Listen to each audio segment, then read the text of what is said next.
Hello and welcome to the Capitol Report on NTD television. I'm Steve Lance. The White House defending President Biden's anti-MAGA remarks as critics call them divisive. A new poll seeks to find out what the public thinks about Biden's primetime speech. With just 9 weeks until the November midterms, we're seeing President Biden target so-called MAGA Republicans. The MAGA Republicans represent an extremism. MAGA Republicans, the extreme right, the Trumpies. It's clear which way the new MAGA Republicans are. They're extreme. Those remarks are getting pushback from some, saying they only serve to divide the country. The White House on Tuesday stepped up its defense, saying Biden meant to target lawmakers only. There's lots of Republican voters who do agree with the president that they think the election was with the former president, I mean, but yeah, that no, I the hear election. You. So does the president consider all of those people who support these extreme agendas that he's talking about to be the MAGA Republicans? So he has been very clear that he's talking about office holders. He's talking about elected officials. What group of people does he think are MAGA Republicans? You have leaders in the Republican Party who are offering extreme agenda. And so that's what he means. Biden himself has also said, I don't consider any Trump supporter to be a threat to the country. But a new poll by the Trafalgar Group says almost 60% of likely voters consider Biden's primetime speech last week a dangerous escalation in rhetoric and is designed to incite conflict. Biden on Tuesday insisted again that he's not criticizing all Republicans, but only what he calls the extreme ones. Republican Congresswoman Lauren Boebert, however, says Biden's targeting those who oppose him with dangerous language. And Congress is back this week. Atop the agenda is funding the government. The White House has already requested $47 billion in extra emergency spending, and lawmakers may try to attach a controversial issue to this must-pass bill. Here's NTD's Melina Wisecup with the details. Senators are back in session today with less than 4 weeks to pass a necessary government funding bill. The House has already passed 6 of the 12 bills needed, though none of them have been taken up in the Senate. Time is ticking to get this done, and news is now surfacing that congressional leadership could use this pressing timeline in order to attach an unrelated measure to this necessary government funding bill. That is a vote to protect same-sex marriage.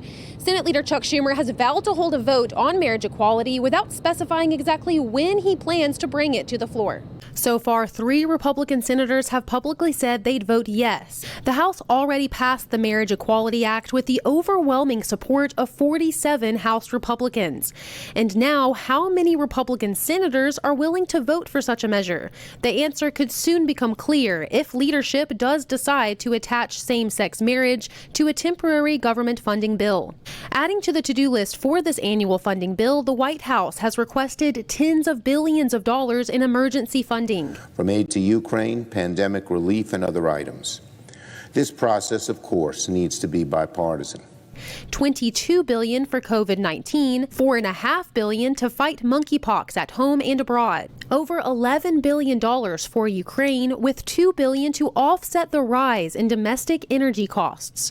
The White House is also proposing $500 million to help low-income Americans pay for higher utility bills. And $6.5 billion for disaster relief to address floods, hurricanes, drought, and more. The White House says this money is for emergency, so the costs should not have to be offset. And should we expect to see a chaotic last-minute vote on these routine bills similar to what happened last year? Yeah, Steve, so I think we can expect to see a bit of chaos and dispute around this annual funding bill, both the long-term funding bill and the stopgap funding bill.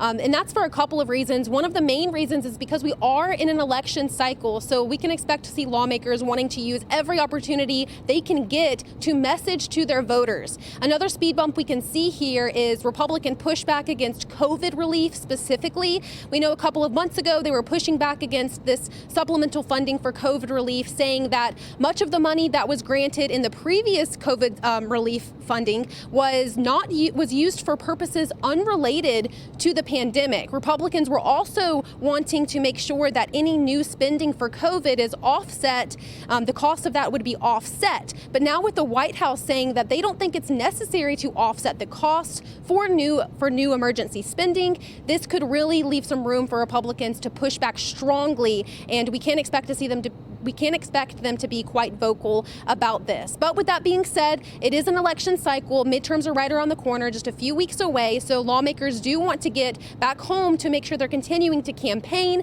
So with that in mind, we do expect them to try to negotiate rather quickly in order to return to their home states and continue on the campaign trail. Steve, back to you.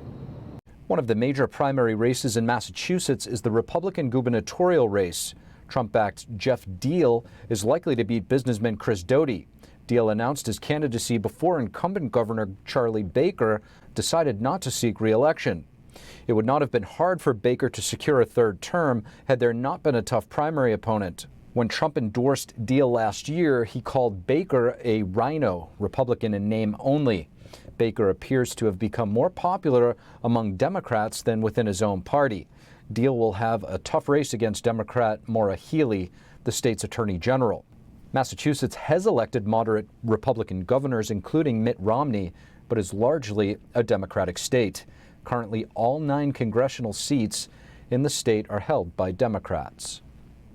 Nearly 2 years after the January 6th Capitol breach, an elected official has been removed from office for participating in the event. And it's the first time a judge has officially ruled that what happened was an insurrection. New Mexico County Commissioner Coy Griffin has been asked to clean out his office after a judge decided that he violated the 14th Amendment when he took part in the events at the Capitol on January 6th. And he will not be able to hold any elected positions in the future, either on the state level or federal level. Griffin is the founder of a group called Cowboys for Trump, and he refused to certify primary results in his county this summer.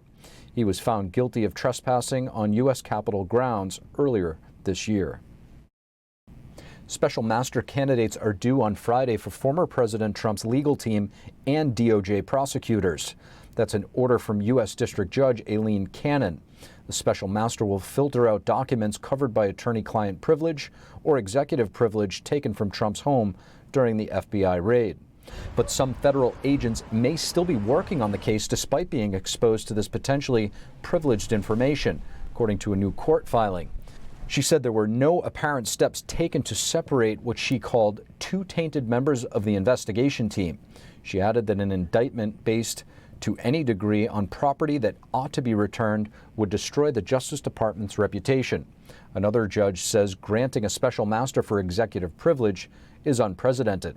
Judge Cannon justified her choice by noting a former president must be able to invoke the presidential communication privilege, even if the current president does not support it. Judge Cannon has asked both legal teams to lay out specific duties to be carried out by the special master, along with the pace and schedule. Thank you for watching the Capitol Report. If you want to see our full broadcast, check us out at epochtv.com.